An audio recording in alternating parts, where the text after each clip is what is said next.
सत श्री अकाल दोस्तों, अज मैं वीडियो बनाने जा रहा हाँ। ये है फार्म बिल्स 2020 ਨੂੰ लैके ये जोड़े तिने बिल लिखे पे ने मैं इन्हां दी डिस्कशन करांगा। तो मैं वीडियो के शुरुआत के ही दस देवां कि मैं इन्हां बिलों के विरोध दे विच हाँ। तो मैं क्यों विरोध दे विच हाँ मैं वो डिस्कशन करांगा। मैं तिने बिल पढ़े ने ਅਤੇ ਹੁਣ मैं इसकी डिस्कशन करन जा रहा। तो मैं ये भी दसना चाहांगा कि ये वीडियो किसी तरह भी पोलिटिकली मोटिवेटेड नहीं है ਅਤੇ ये फार्मर्स के जोड़े जैनुअन कंसर्न ने जोड़े असली मुद्दे ने उन्होंने लैके है। This video is not politically motivated, this is regarding the genuine concerns of the farmers beyond political fracas. तो ये तिने बिल ने, सब तो पहला फार्म्स बिल 2020। पहला बिल है farms produce trade and commerce promotion and facilitation bill 2020। हुण नाम ही इन्ना ज़्यादा औखा, मैं इहदा एक सिंपल जिहा नाम जो सोचा है वो है मंडी बिल। ठीक है जी, हुण आपां इहनूं अगे तो मंडी बिल ही कहांगे। इस तो बाद है farmers empowerment of protection agreement of price assurance and farm services bill. Again फिर तो बड़ा लंबा जिहा बिल है जी, समझण दे विच ही प्रॉब्लम आउंदी है। तो मैं इहनूं अपना जो क्या कंट्रैक्ट खेती जो मैं अपने लो नाम दिता है। तो तीजा है एसेंशियल कमोडिटीज़ अमेंडमेंट बिल 2020, जिन्हों मैं एक सिंपल नाम दिता है जमाखोरी बिल का। तो इस वीडियो के आपां तिने डिस्कस करांगे, जो भी इंपॉर्टेंट पॉइंट होणगे वो दसांगे। तो मैं तिने बिल मेरे को मेरा फोन है तो वो PDF दे विच तिने बिल ने ते मैं तिने बिल पढ़े हुए ने।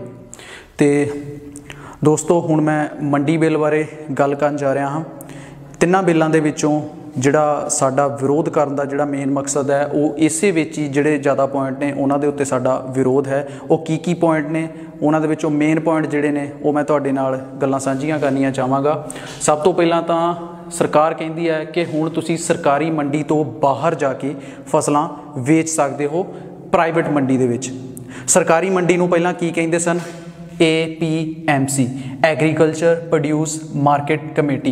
आपां इन्ना डूंगा नहीं जाना, बस उन्होंने तुसीं ये कह दो कि ये मंडी यानी कि सरकारी मंडी सी, तुसीं उस तो बाहर जाके फसल वेच सकते हो। हुण इहदे विच एक मेन पॉइंट ये है कि सरकारी मंडी दे विच टैक्स लगता है। कोई भी वो टैक्स अलग अलग स्टेटां दे विच अलग अलग है।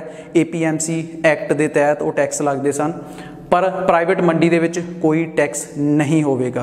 तो बड़ी सुभाविक जी गल है कि जे प्राइवेट मंडी दे विच टैक्स नहीं है तो उत्थे फसलां वध कीमत दे विच ही विकणगियां। जे 1925 रुपये MSP कणक दी है, जो कि हुण 50 रुपये सरकार ने वधाई है, तो 1975 हो गई है हुण। तो जे वो तो वध ही सानू मिलूगा एक प्राइवेट मंडी दे विच, जिहदे नाल ये रास्ता खोलदा कि ये जिहड़ियां सरकारी मंडियां ने APMC, चलो 1 साल ਚੱਲਣਗੀਆਂ प्राइवेट मंडियां जिथे सानू वध पैसा मिल सकता 2 साल 3 साल, पर हौली हौली ये रास्ता खोलदा आ कि APMC जिहड़ा वो खत्म हो जाणगियां, वो मंडियां मुक जाणगियां। फिर साडे कोले की बचेगा? फिर साडे कोले सिर्फ ये प्राइवेट मंडियां ही विकणगियां, जो साडा असली मुद्दा है जिहदे करके आपां विरोध कर रहे हैं कि ये मंडी एक्ट नूं खत्म करन दी एक तरकीब है। प्रधानमंत्री साहब ने कहा कि MSP खत्म नहीं होगी, कोई मंडी खत्म नहीं की जाएगी।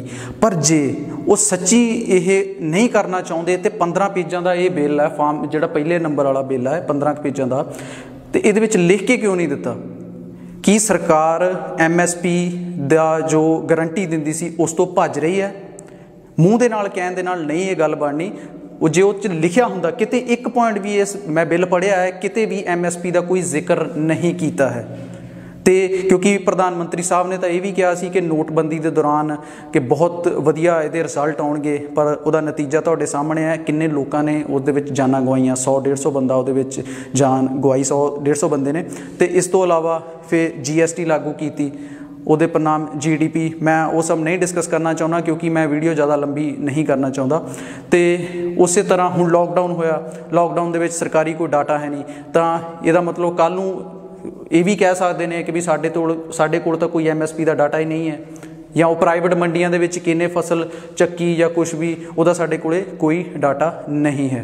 तो तीजे नंबर दे विच क्योंकि पैन कार्ड किसी कोई भी नागरिक जिस कोले पैन कार्ड है वो मंडी लगा सकता उत्थे जाके, तो उन्हां मंडियां दे उत्ते सरकारी नज़र नहीं होगी क्योंकि वो टोटल प्राइवेट है। साडा जिहड़ा मुद्दा है कि हौली हौली, चलो अज मंडी नहीं खत्म हुई, 1-2-3 सालों अपने आप ही वो जिहड़ा मंडी सिस्टम आ वो ਢਹਿ ਢੇਰੀ ਹੋ ਜਾਵੇਗਾ, क्योंकि ਉੱਥੇ ਕੋਈ ਫਸਲ ਵੇਚਣ ਜਾਵੇਗਾ ਨਹੀਂ। ਤੇ ਉਸ ਤੋਂ ਬਾਅਦ ਜਦੋਂ ਢਹਿ ਢੇਰੀ ਹੋ ਗਿਆ ਤੇ ਫਿਰ ਸਾਡੇ ਕੋਲੇ ਸਿਰਫ ਇੱਕੋ ਹੀ ਰਸਤਾ ਬਚਣਾ ਕਿ ਅਸੀਂ ਪ੍ਰਾਈਵੇਟ ਮੰਡੀਆਂ ਦੇ ਵਿੱਚ ਹੀ ਜਾ ਕੇ ਉਹ ਚੀਜ਼ਾਂ ਵੇਚੀਏ ਅਤੇ ਪ੍ਰਾਈਵੇਟ ਮੰਡੀਆਂ ਦੇ ਵਿੱਚ ਜੋ ਵੀ ਸਾਡੀ ਫਸਲਾਂ ਦੇ ਉਹ ਭਾਅ ਲਗਾਉਣਗੇ, ਲੋਕੀ ਭਾਅ ਲਗਾਉਣਗੇ, ਜੋ ਵੱਡੇ ਵੱਡੇ ਕਾਰਪੋਰੇਟ ਹੋਣਗੇ, ਸਾਨੂੰ ਉਸੇ ਰੇਟ ਦੇ ਉੱਤੇ ਫਸਲ ਵੇਚਣੀ ਪਵੇਗੀ।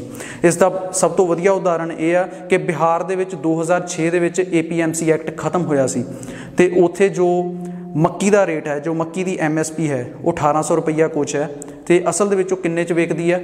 800 ਜਾਂ 900 ਰੁਪਏ ਦੇ ਵਿੱਚ।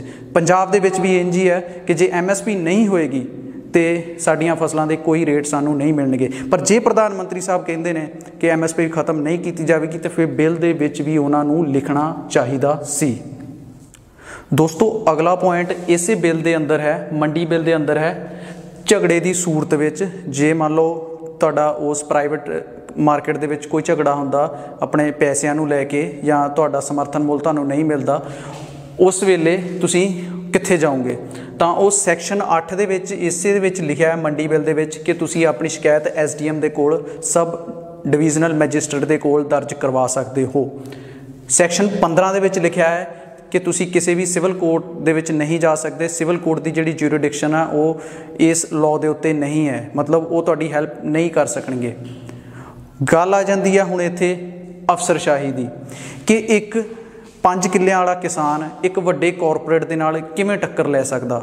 ਮੰਨ ਲਓ ਕੋਈ ਇਹੋ ਜਿਹਾ ਝਗੜਾ ਹੁੰਦਾ ਵੀ ਹੈ, ਕੋਈ 3 ਜਾਂ 4 ਏਕੜ ਵਾਲਾ ਕਿਸਾਨ ਉਹ ਇੰਨੇ ਵੱਡੇ ਕੰਪਨੀਆਂ ਦੇ ਨਾਲ, ਜਿੱਥੇ ਭਾਰਤ ਦੇ ਵਿੱਚ ਪਹਿਲਾਂ ਹੀ ਇੰਨੀ ਜ਼ਿਆਦਾ ਬਿਊਰੋਕਰੇਸੀ, ਜਿਸ ਨੂੰ ਅਫਸਰਸ਼ਾਹੀ ਆਪਾਂ ਕਹਿੰਦੇ ਹਾਂ, ਉਹ ਫੈਲੀ ਹੋਈ ਹੈ ਤੇ ਹਰ ਇੱਕ ਸਾਰਾ ਸਿਸਟਮ ਇੰਨਾ ਜ਼ਿਆਦਾ ਕਰਪਟ ਹੈ ਕਿ ਪੈਸੇ ਲੈ ਕੇ ਇੱਥੇ ਲੈਣ ਦੇਣ ਹੁੰਦਾ ਹੈ। ਤੇ ਤੁਸੀਂ ਕਿਵੇਂ ਗਾਰੰਟੀ ਦਿੰਦੇ ਹੋ ਕਿ ਇੱਕ ਕਿਸਾਨ ਨੂੰ ਇੱਥੇ ਜਾ ਕੇ ਉਹਦੀ ਸ਼ਿਕਾਇਤ ਦਾ ਜੋ ਹੱਲ ਨਿਕਲੇਗਾ? ਤਾਂ ਇਹੀ ਪੁਆਇੰਟ ਅੱਗੇ ਕੰਟਰੈਕਟ ਬਿੱਲ ਜਿਹੜਾ ਫਾਰਮਿੰਗ ਦਾ, ਉਹਦੇ ਵਿੱਚ ਵੀ ਤੁਸੀਂ ਜਿਹੜੀ ਆਪਣੀ ਸ਼ਿਕਾਇਤ ਦਰਜ ਕਰਾਉਣੀ ਆ ਉਹ ਇਸੇ ਤਰ੍ਹਾਂ SDM ਦੇ ਕੋਲ ਹੀ ਆਪਣੀ ਦਰਜ ਕਰਾ ਸਕਦੇ ਹੋ ਸ਼ਿਕਾਇਤ। ਉਸ ਦੇ ਵਿੱਚ ਵੀ ਤੁਸੀਂ ਕੋਰਟ ਦੇ ਵਿੱਚ ਨਹੀਂ ਜਾ ਸਕਦੇ ਕਿ ਇੱਕ ਤਾਂ ਤੁਸੀਂ ਮੰਡੀਆਂ ਨੂੰ ਖਤਮ ਕਰਨ ਦਾ ਰਾਹ ਬਣਾ ਦਿੱਤਾ ਤੇ ਉਸਦੇ ਉੱਤੋਂ ਅਸੀਂ ਸ਼ਿਕਾਇਤ ਜੋ ਹੈ ਉਹ SDM ਜੋ ਕਿ ਪਹਿਲਾਂ ਹੀ ਅਫਸਰਸ਼ਾਹੀ ਦੇ ਨਾਲ ਸਾਰਾ ਸਿਸਟਮ ਘਿਰਿਆ ਹੋਇਆ ਹੈ ਉਸਦੇ ਕੋਲ ਕਿਵੇਂ? ਇਹ ਬਹੁਤ ਹੀ ਜਨਰਲ ਜੈਨੂਅਨ ਅਸਲੀ ਕੰਸਰਨ ਨੇ, ਅਸਲੀ ਮੁੱਦੇ ਨੇ ਕਿਸਾਨਾਂ ਦੇ, ਜਿਨ੍ਹਾਂ ਦੇ ਕਰਕੇ ਉਹ ਇਸ ਵੇਲੇ ਸੜਕਾਂ ਦੇ ਉੱਤੇ ਨੇ। ਤੇ ਕਈ ਚੈਨਲ ਸਾਡੇ ਜਿਹੜੇ ਰਾਸ਼ਟਰੀ ਨੈਸ਼ਨਲ ਚੈਨਲ ਨੇ ਉਹ ਇਹ ਕਹਿੰਦੇ ਨੇ ਕਿ ਕਿਸਾਨ ਅਨਪੜ੍ਹ ਨੇ, ਉਹ ਜਿਹੜੇ ਲੀਡਰ ਨੇ ਉਹਨਾਂ ਦੇ ਪਿੱਛੇ ਲਾਈ ਲੱਗ, ਉਹਨਾਂ ਦੇ ਪਿੱਛੇ ਤੁਰ ਪਏ ਨੇ, ਉਹਨਾਂ ਨੇ ਤਾਂ ਬਿੱਲ ਪੜ੍ਹਿਆ ਵੀ ਨਹੀਂ ਹੈ ਤੇ ਉਹਨਾਂ ਨੂੰ ਕੁਛ ਨਹੀਂ ਪਤਾ।